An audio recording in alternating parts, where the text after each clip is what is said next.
Hi.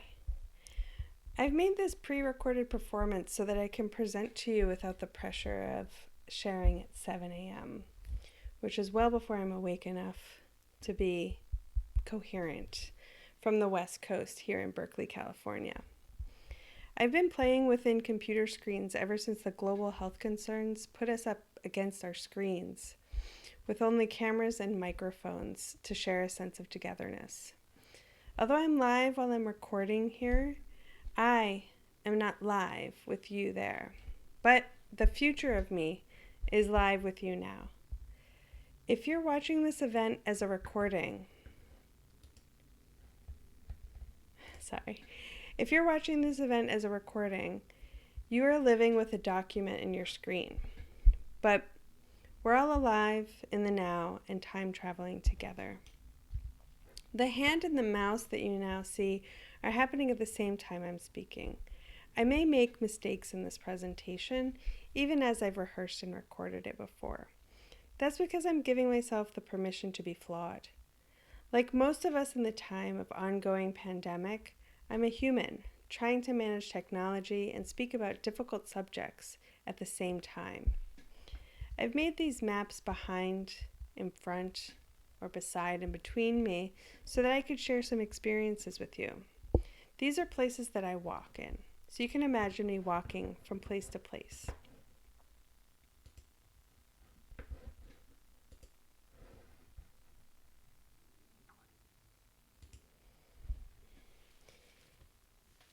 Thinking, making,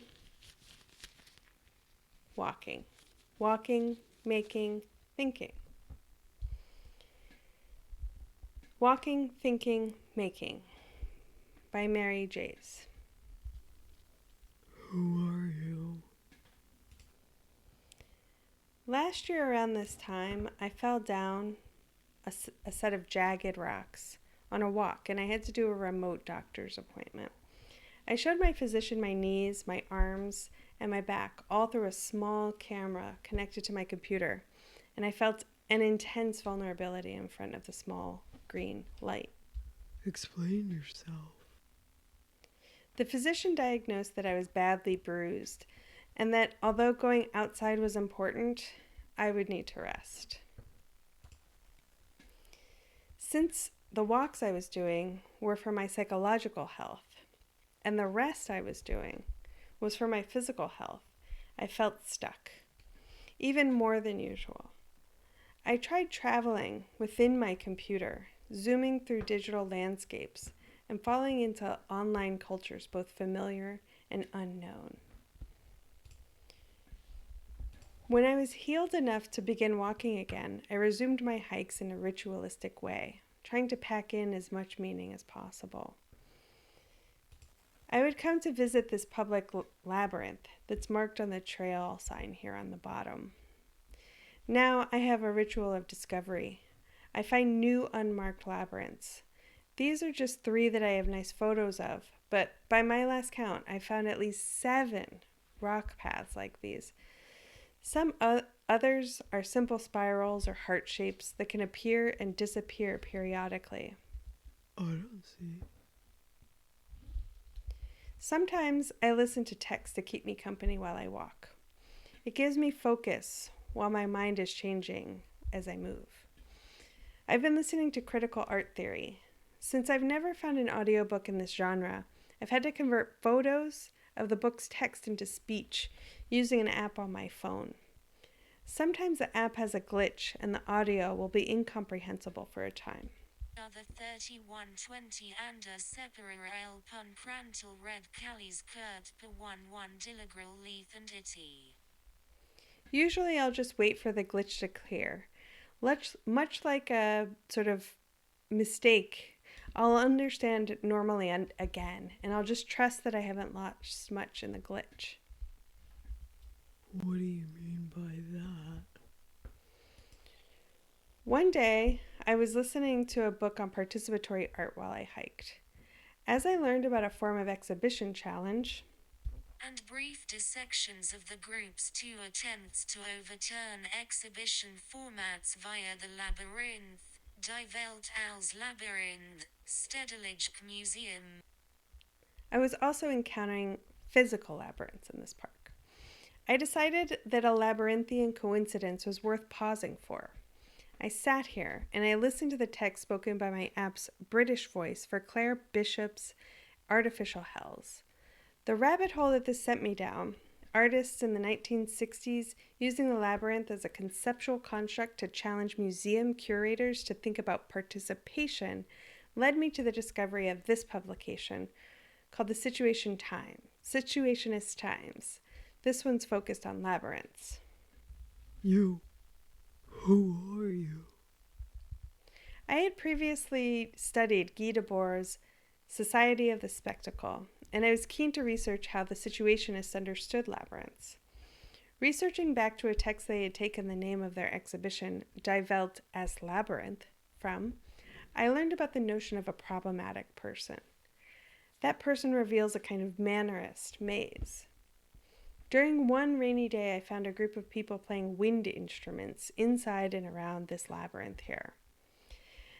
Maybe their ritual is a kind of derive, and the participatory nature of their ritual is at once available as contemporary art practice and also an archaic tradition. It isn't. I don't always walk in a park.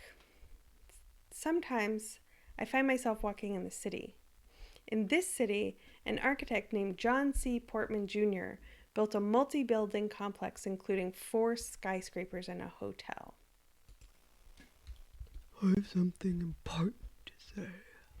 All the buildings are connected by a promenade with a distinct tiling that echoed the turning spiral shapes of the labyrinth. On this platform, all the orientation lines came with a disorienting pattern underfoot that kept calling attention to itself. This control and disorientation made me think about the maze and behavioral control experiments. It also made me feel like Alice falling into Wonderland, where logic and proportion have gotten sloppy. Keep your temper.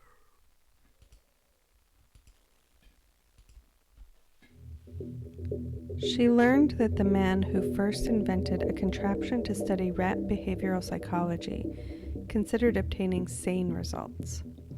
He constructed his maze model based on an encyclopedic mention of a labyrinth and the home construction style of rat warrens.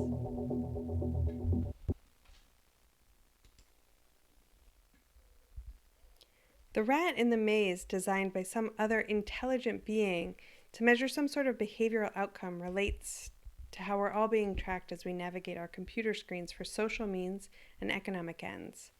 What the rat learns in the maze is often at the promise of a food reward.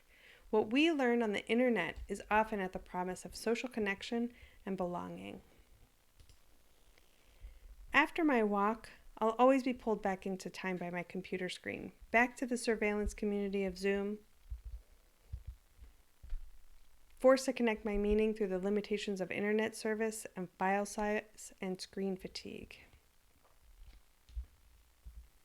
Come back. On the way back, I see fractures. I was reminded of this image when I read Rebecca Solnit's opening essay in Wanderlust.